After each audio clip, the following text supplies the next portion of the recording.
You're not an ideology. Isms, ifs, ists, and ians are for proles.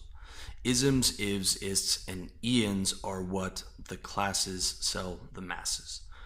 Oftentimes from beyond the grave. Marx has been dead for hundreds of years, yet his ideology lives on, with hundreds of millions of people being killed in its name over the last 100 years, and hundreds of thousands of men still misidentifying themselves as Marxist. And all of those deaths, every single one of them, was in vain. But the concept goes well beyond Marx. It applies to all ideologies. The truth is, you can't be an ideology. You're the spirit incarnated into a human body. You can't be anything else. It's not possible to be an IV or an Ian, to be a progressive or a libertarian. And beyond the individual level, your tribe can't be an ism because tribes are made of people, not ideas. And for them to be your people, they have to know your name at the very least. You're a spirit incarnated into a human body, and you can't be anything else. Sure, you might call yourself an entrepreneur as a shorthand way of communicating to others, but you have to know that you're merely a human who does business. It seems like a small difference, but it's a big difference, especially when it comes to ists, ifs, and ians. In this election cycle, I saw people fighting and dying in the street over isms, over movement leaders who don't know their name because they believed they were an ist and that their ism was their tribe, but it was all in vain because isms and ists are mental viruses. You are not an ist and your tribe is not an ism. All philosophy starts with first premises, and the premise that you're an ist who belongs to an ism is not even possible. You are the spirit incarnated into a human body to play the game of life. Your tribe is the people you're close to, who know your name, and who care about you. Thinking otherwise is mental slavery and is intellectually lazy. When you identify with an ism, you signal that other people are doing your thinking for you, to the point where some people will literally answer questions with, I'm a conservative, so I think this, or I believe that. I'm this concept, so I believe X because a thought leader in my ism believes X. When you follow this line of thinking, it becomes very easy to find yourself in situations that are counterproductive to your self-interest. Identifying with isms, ists, ifs, and ians hurts you in many ways. Identifying with an ism can lead you to spending all your free time consuming content related to your ism and being angry and outraged at the current state of affairs. In social situations, identifying with an ism can get you into a heated debate at the water cooler or to ruining Christmas dinner with your family. On social media, identifying with an ism can get you deplatformed, demonetized, fired, or even being denied entry into certain countries. This is especially true if your ism is politically incorrect. In the streets, identifying with an ism can end with you fighting and dying at the hands of someone who believes just as strongly in another ism. That's the downside, but the upside isn't much better. You don't get social status, money, influence, and respect from your peers. That goes to the thought leaders in your movement. All you get is to be a pawn in some rich man's game, oftentimes a game he's still playing from beyond the grave. Here's what should matter to you: your health, wealth, relationships, and lifestyle. Movements and movement leaders aren't going to pay your rent, or get you out of a depressive state, or find you a loving girlfriend, or build a business for you, or do anything for you that actually matters. You have to do those things for yourself. And what should matter to you is creating and living your ideal lifestyle. Or even simpler than that, creating a life where you consistently experience as many pleasurable moments as possible and minimize as many painful moments as possible. You can call this Randian self-interest, but you'd be wrong. That's just another Ian. Moving towards pleasure and away from pain is what every human already does every single moment of the day. Or at least they try to, but most people aren't very good at it and end up actively doing things that sabotage their happiness. This is because they live unconsciously, don't examine their beliefs, don't make happiness a priority, and allow their mind share to be hijacked by mental viruses. Mental viruses work by hijacking your billion-year-old brain, a brain that was designed to live in small hunter-gatherer tribes that we lived in for the bulk of human history, where we knew each other's names and our leaders cared about our survival and the survival of our tribe. And we had a common belief system to predict our reality and deal with the elements. But 10,000 years ago, we experienced the most monumental change in human history, the agricultural revolution. And from agriculture, we learned to grow crops and settled into cities. And being able to mass produce crops, we were able to develop large cities. And for the first time, we lived around people who weren't our kin. And those large cities created anonymity. And out of that anonymity came crime. And so we gave part of our power away to leaders to protect us from that crime. Leaders who weren't our kin and who didn't know our name. Leaders who weren't part of our tribe. Leaders who sold us on their movement, and that system continues today. But that system continues well beyond politics. Today, people identify with hyper-fractionalized isms, ians, ivs, ists, and identities, to the point where people identify with what they eat and choose their tribe along those lines. People mistakenly identify themselves as carnivores or vegans and fight each other along these misguided tribal lines, with the thought leaders of those movements selling products online, getting mind share, influence, money, fame, and power from people who buy into their movement. I eat meat and vegetables, but my identity is not defined by the food I eat, and my tribe is not defined by people who eat the same foods as me. Think of the insanity of creating an identity based around the foods you eat and believing that you're a part of a tribe of millions of other people solely on the basis of eating those same foods. Some people will actually ruin Christmas dinner by attacking their family members for their food choices. Family members who know them, love them, and are a part of their actual tribe. This is total insanity. And not only is it insane and counterproductive, but it's a waste of precious time. How can anyone justify spending their precious time promoting identity politics when they're poor? Time is the one thing you can't buy back, and you only have so much of it.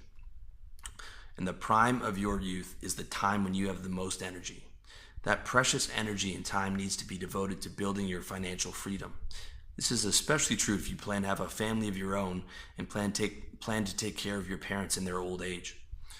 And surely you want to be able to help your close friends succeed in their business goals so that you have like-minded guys to enjoy your success with. How can you possibly justify LARPing as an activist on Twitter when you're not financially free? When your future, the future of your close friends, the future of your potential partner and children, and the future of your parents depends on you succeeding. Where success in our world depends on money. Even a child knows that this is an economic planet, and having money either solves or dramatically helps you with every problem you might face. And without it, you'll have a very difficult time trying to enjoy a high quality of life. Not to mention all the time it takes to look after your health, to get in shape, to get your style together, to build your tribe, to create your ideal lifestyle, and potentially to raise a family if you choose to have kids. With all those goals and obligations, how can you possibly justify wasting all that time playing identity politics? Not only will joining a movement not help you, but you'll be worse off because of it. You'll have devoted the prime years of your youth to a cause instead of taking care of business. Think how many elderly parents are going to suffer because their children misguidedly tried to pursue some sense of significance through identity politics. Think how many children will suffer through living a subsistence level lifestyle because their parents spent the prime of their youth trying to force people to only eat certain foods. Movements give you nothing and ask everything. Not only do you not get the mind share, the money, the power, the influence, and the fame of a movement leader, but nothing of consequence will change because of your participation. The minimum requirement for a seat at the table of change is $1 billion or an army of your own, and not a Twitter army, a real army with real guns. And even with those things behind you, you're wading into a war, and war is misery for everyone involved. And if you don't have either of those things, you don't matter, at least not on a political stage. But I'll tell you who you do matter to. Yourself. And that's the person you should be living for your happiness and the happiness of the people in your actual tribe, people that know and love you. That's why I'm not selling you on a movement, and I never will. My goal is to liberate you and give you the strategies to live your best life. And that's why I chose the name Will Free Men. I'm not trying to change the world, and I never will. I'm trying to change your life and the life of everyone listening and watching this. If you know me and love me, I consider you a part of my tribe, but there is no movement I'm trying to sell you. Instead, I sell self-improvement products to help you live a better life, and I promote those products through creating free content in the hopes that you become a customer. In return, I get the satisfaction of helping others as well as money, influence, and status. But it's a transparent exchange of value. I offer value without shaming you into acting against your self-interest, without hijacking your amygdala through fear, without pretending to be a self-sacrificing martyr who doesn't care about profit, without trying to make a mental slave out of you by implanting your mind with an ism, in, or if. Instead, I sell you on yourself and give you strategies for living a happier life. If I give enough value, I get paid with money, influence, respect, and status. If I don't give enough value, you're free to discard me and my content. And those are the types of value exchanges you need to start making for yourself in the future. If you're going to give your mind share and money to someone, make sure you get value out of the exchange. Amazon's Kindle library is the greatest storehouse of knowledge in human history. And you're free to pick and choose the ideas and the beliefs that serve you, and you can keep many of the same beliefs you have now as you move beyond isms and ideologies, including ideas you learn from movement leaders. Just don't take their ideologies with you. Movement leaders are not necessarily evil people, although many ruthlessly and shamelessly exploit movements for personal gain while believing in nothing more than their self-interest. But others are true believers and are as much of a slave to the mind virus as their followers. But you can learn from either of them, in the same way you can learn from historians, scientists, actors, and entrepreneurs, and all the information available on Kindle and online, even though those aren't real identities either.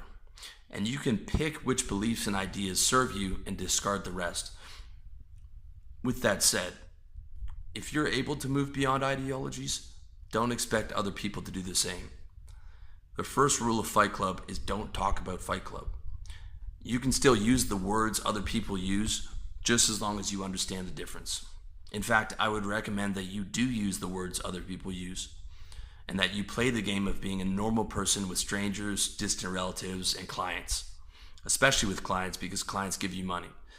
Do not make the mistake of talking about Fight Club. Do not think people will be happy with you when you try to kick out the identities that they stand on. They most certainly will shoot the messenger.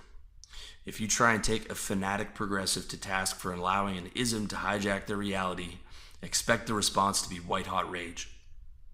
It's better to keep some things to yourself and your close, like-minded friends. I can talk about this stuff on my site and on my channel, but that's because I'm speaking to my guys.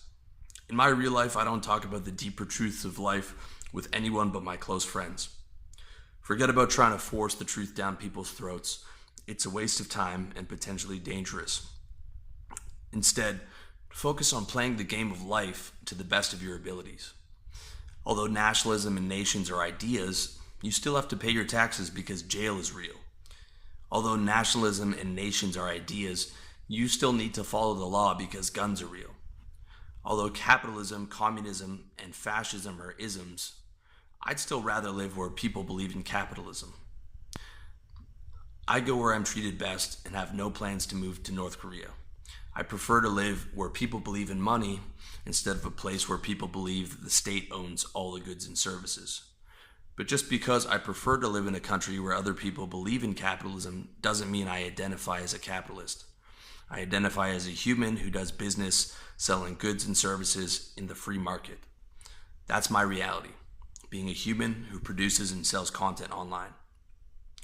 A decade ago, I mistakenly considered myself a libertarian. Today I know better.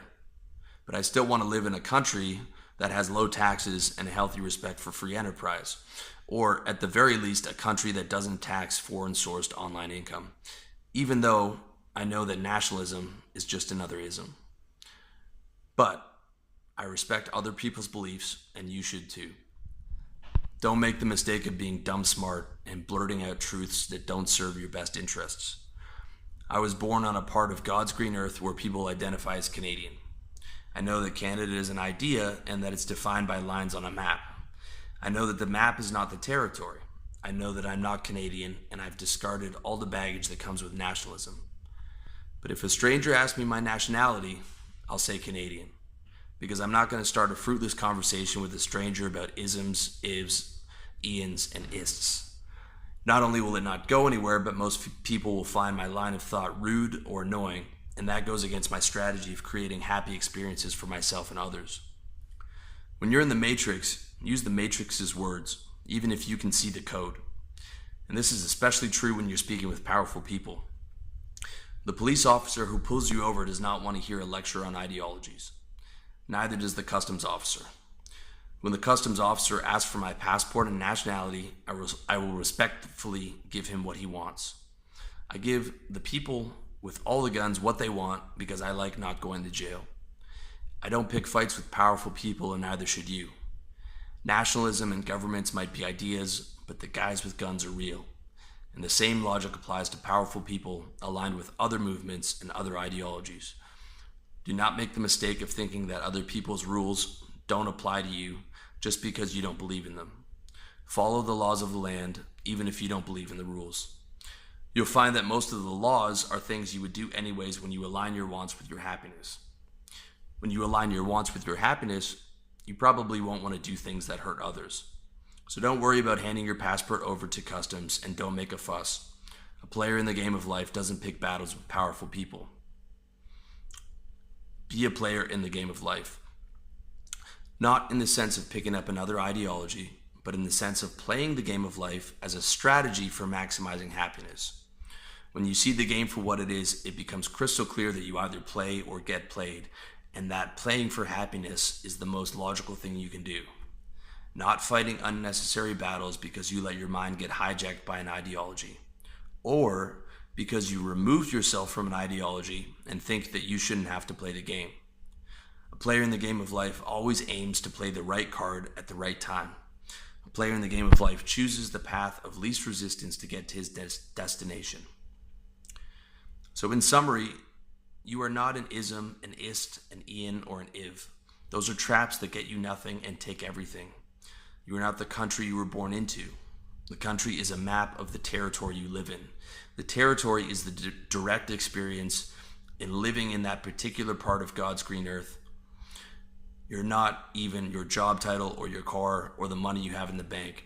Those are merely tools to get you a better quality of life. You are the nameless, formless spirit. And through the miracle of creation, you somehow incarnated into a human body. Your tribe is the people who know and love you. You are here to directly experience reality as a human being, to think, feel, hear, touch, taste, smell, and see. And your life is nothing more than a series of state changes from moment to moment. And state is a combination of those thoughts, feelings, and sensations that come to you through the body. As a human, you will naturally want to experience as much pleasure and as little pain as possible. This is what every person on the planet wants, but most people struggle to control their state. They indulge negative beliefs, and they allow ideologies to hijack their mind.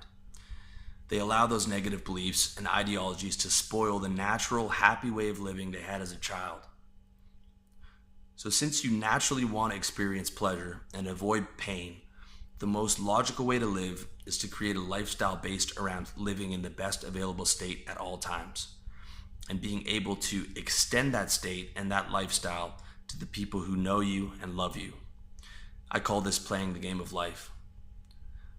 Not in terms of empty hedonism, because that's another ism that ends in unfulfillment, but in terms of maximizing joy. Because in the game of life, he who has the most joy wins.